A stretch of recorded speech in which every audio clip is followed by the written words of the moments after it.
नमस्कार दोस्तों, आंजनेय भक्ति चैनल में आपका स्वागत है। तो शुरू करते हैं आज का विषय। भगवान को न मानने वालों के साथ हुआ राम जी का चमत्कार। आज ये जो घटना हम आपके साथ शेयर करने जा रहे हैं, ये गुड़गांव में रहने वाले एक परिवार की है। ये घटना अभी 2 महीने पहले फरवरी का ही है। अमर और उसकी पत्नी निशा गुड़गांव के एक फ्लैट में रहते थे। दोनों एक प्राइवेट कंपनी में जॉब कर रहे थे। 1 साल पहले ही दोनों की शादी हुई थी। दोनों एकदम मॉडर्न और नए ख्यालों वाले थे।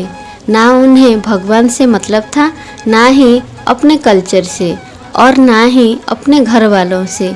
दोनों पति पत्नी अपनी छोटी सी दुनिया में खुश थे। दिन भर जॉब करना और रात में पार्टी, इसके अलावा उन्होंने और कोई दुनिया देखी ही नहीं थी। ऐसे ही समय बीत रहा था। कुछ दिन बाद अमर और निशा को पता चला कि वो दोनों माता पिता बनने वाले हैं। ये खबर सुनकर दोनों की खुशी का ठिकाना ना रहा।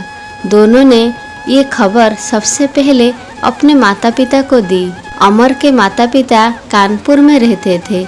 ये खबर सुनकर अमर की माँ सुनैना जी ने कहा, बेटा, ये तो तूने बहुत खुशी की खबर सुनाई, लेकिन अब बहू को बहुत ध्यान से रहने की ज़रूरत है। तू अब उसकी नौकरी छुड़वा दे और मैं वहाँ आ जाती हूँ। बच्चा होने तक मैं अच्छे से बहू का ध्यान रखूँगी। तभी निशा उन्हें आने के लिए मना कर देती है।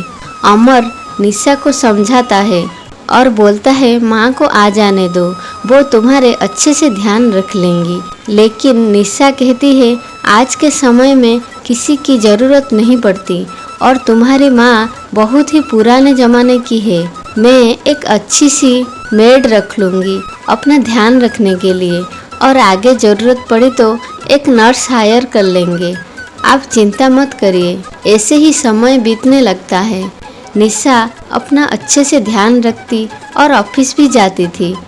उसने 2 मेड रख ली थी, एक घर के कामों के लिए और एक अपना ध्यान रखने के लिए। ऐसे ही 4 महीने बीत जाते हैं। निशा ने अब ऑफिस से छुट्टी ले ली थी। वो सारा दिन घर पर रहती और आराम करती। ऐसे ही 8 महीने बीत गए। अमर की माँ रोज फ़ोन करके निशा के हालचाल पूछ लिया करती थी। एक दिन निशा घर पर आराम कर रही थी, तभी उसे बहुत ज़ोर से प्यास लगी। उसने अपने मेड को आवाज़ दी, लेकिन कई बार बुलाने पर भी कोई नहीं आया। निशा धीरे धीरे चलकर किचन तक गई और पानी लेकर आई। फर्श पर अभी पोछा लगा था, इसीलिए थोड़ा गीला था। निशा ने ध्यान नहीं दिया और उसका पाँव फिसल गया। वो बहुत जोर से पेट के बल जमीन पर गिर पड़ी। निशा जोर जोर से चिल्ला रही थी, लेकिन घर में कोई नहीं था। वो दर्द से बुरी तरह तड़प रही थी। बहुत देर चिल्लाने के बाद वो बेहोश हो गई। थोड़ी देर बाद जब दोनों मेड घर आई तो नेहा को देखकर घबरा गई। उन्होंने अमर को फ़ोन किया। कुछ देर बाद निशा को हॉस्पिटल में एडमिट कर दिया। अमर बहुत डर गया था। कुछ देर बाद निशा का चेकअप करने के बाद डॉक्टर ने बताया कि माँ और बच्चा दोनों ठीक हैं। उसके बाद अमर और निशा घर वापस आ गए। 2 हफ्ते बाद नेहा की डिलीवरी हुई और उसने एक बेटे को जन्म दिया। दोनों के माता पिता भी वहाँ पहुँच गए थे। पूरा परिवार बहुत खुश था। लेकिन 2 दिन बाद अमर की माँ ने महसूस किया कि बच्चा किसी भी चीज़ पर कोई रिस्पॉन्स नहीं कर रहा है। ना वो किसी की बात सुनता है, ना ही किसी को देखकर कोई एक्टिविटी करता है। उन्होंने तुरंत ये बात सबको बताई। सब लोग तुरंत बच्चे को लेकर हॉस्पिटल गए।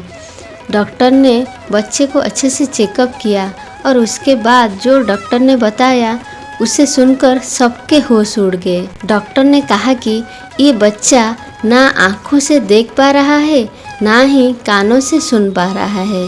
ये सुनकर सब रोने लगे।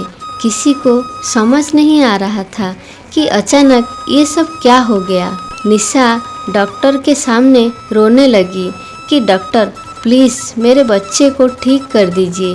लेकिन डॉक्टर ने कहा कि अभी हम कुछ ठीक से बता नहीं सकते, अभी हमें इसके सारे टेस्ट करने होंगे, उसके बाद ही कुछ बता पाए। सब लोग घर वापस आ गए, सबकी आंखों में आंसू थे, सारी खुशियां एक पल में गम में बदल गई थी। अगले दिन निशा और अमर बच्चे को लेकर हॉस्पिटल गए, जहां बच्चे के सारे टेस्ट हुए। 2 दिन बाद डॉक्टर ने बताया कि बच्चे के दिमाग पर चोट लगी है, जिसकी वजह से दिमाग का एक हिस्सा पूरी तरह डैमेज हो गया है। इसीलिए बच्चे की आंखों की रोशनी चली गई और वो सुन भी नहीं पाएगा। तब अमर ने कहा कि डॉक्टर, लेकिन ऐसा कैसे हो सकता है? बच्चे को चोट कैसे लग सकती है?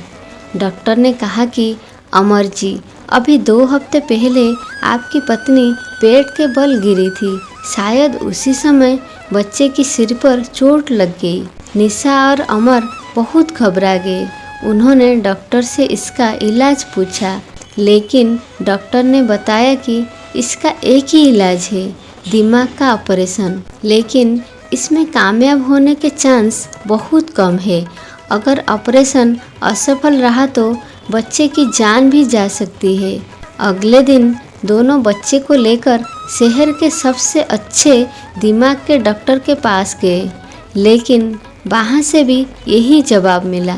2 महीने तक दोनों बच्चे को लेकर जगह जगह भटकते रहे, अच्छे से अच्छे हॉस्पिटल और डॉक्टर के पास गए, लेकिन सब जगह से एक ही जवाब मिला, ऑपरेशन। दोनों हार कर निराश होकर बैठ गए। अमर की माँ दिन रात भगवान से प्रार्थना करती थी कि किसी तरह बच्चा ठीक हो जाए। निशा बहुत उदास रहने लगी थी। वो जब भी अपने बच्चे की तरफ देखती थी मन रोने लगता। ऐसे ही 3 साल बीत गए। दोनों की जो थोड़ी बहुत आस थी वो भी अब खत्म हो चुकी थी। अमर की माँ यही रहकर बच्चे की देखभाल कर रही थी। एक दिन सब लोग बैठे बात कर रहे थे, तभी उनकी एक पड़ोसन आई और सबको प्रसाद देने लगी और बातों ही बातों में बताई, आप राम जी का सुमिरन कीजिए, वही आपको पार लगा सकते हैं। इस मुश्किल वक्त से वो ही आपको निकाल सकते हैं। और उन्होंने बताया, आज ही मेरे बेटे की सरकारी नौकरी लगी है। 5 साल से कोशिश कर रहा था, लेकिन कुछ नहीं हुआ। राम जी के शरण में जाने के बाद ये सब संभव हो पाया और मेरे बेटे की सरकारी नौकरी भी लग गई। अगर हमारे पिछले जन्मों का कुछ पाप कर्म हमें इस जन्म में सता रहे हैं, तो हम राम जी के शरण में चले जाएं तो इस जन्म और अगले जन्म में उद्धार कर सकते हैं। इसके बाद सुनैना जी, अमर और निशा प्रतिदिन राम जी का जाप करते और राम जी के ऊपर सब छोड़ दिया। जो भी हो वो आप ही करेंगे। सच्चे मन, श्रद्धा और विश्वास से बोली हुई बात है अक्सर सच हो जाती है। यही चमत्कार निशा और अमर के साथ भी हुआ। एक दिन अमर, निशा और अमर की माँ सुनैना जी बच्चे को लेकर राम जी के दर्शन में गए थे। सुनैना जी बच्चे को गोद में लेकर चल रही थी। उस दिन मंदिर बहुत भीड़ था। सामने एक पत्थर पड़ा था। उन्होंने भीड़ भाड़ में देखा नहीं और वो उससे टकरा कर गिर गई। बच्चे का सर पत्थर से टकराया और बहुत खून बहने लगा। दोनों को पास के हॉस्पिटल में एडमिट कराया गया। सुनैना जी को थोड़ी ही चोट आई थी, लेकिन बच्चा बेहोश की हालत में था। उसके सर में ज्यादा चोट आई थी। सारा दिन बीत गया, लेकिन बच्चे को होश नहीं आया था। डॉक्टर भी कुछ समझ नहीं पा रहे थे। निशा का रो रो कर बुरा हाल हो रहा था। ये सब देखकर अमर परेशान हो गया और अपनी माँ से बोला, माँ, ये सब आपकी वजह से हुआ है। ना हम यहाँ आते और ना हमारे बच्चे का ये हाल होता। पूरी रात बीत गई। सुबह 6 बजे बच्चे ने अपनी आंखें खोली। निशा ने उसे अपनी गोदी में लेटा लिया। बच्चा मुस्कुराकर सबको देख रहा था, जैसे उसे कुछ हुआ ही नहीं था। वो सबके इशारे समझ रहा था और सबकी बातें सुन रहा था। उसकी आंखों की रोशनी वापस आ गई थी और वो सब कुछ सुन पा रहा था। ये सब देखकर निशा और अमर को अपनी आंखों पर विश्वास नहीं हुआ। दोनों ने बच्चे को गले लगाया और राम जी को धन्यवाद दिया। उनकी तो जैसे दुनिया ही बदल गई थी राम जी के शरण में आकर। दोनों की आंखों से आंसू रुक ही नहीं रहे थे। अगले दिन बच्चे के साथ तीनों ने राम जी के दर्शन किए और अपने घर वापस आ गए। उसके बाद से दोनों पति पत्नी हर दिन राम जी के मंदिर राम जी के दर्शन करने जाते और राम जी के जाप करते हैं। तो देखा आपने कैसे सच्ची भक्ति, श्रद्धा और विश्वास से कोई नास्तिक भी आस्तिक बन जाता है। अगर कोई संसार में इस दुख से हमें बाहर कर सकता है तो वो है राम जी। अगर हमें पिछले जन्मों का पाप अभी इस जन्म में पीड़ा दे रहे हैं तो हम बस भगवान की शरण में जाना चाहिए। वो ही हमारी बेड़ा पार करा सकते हैं।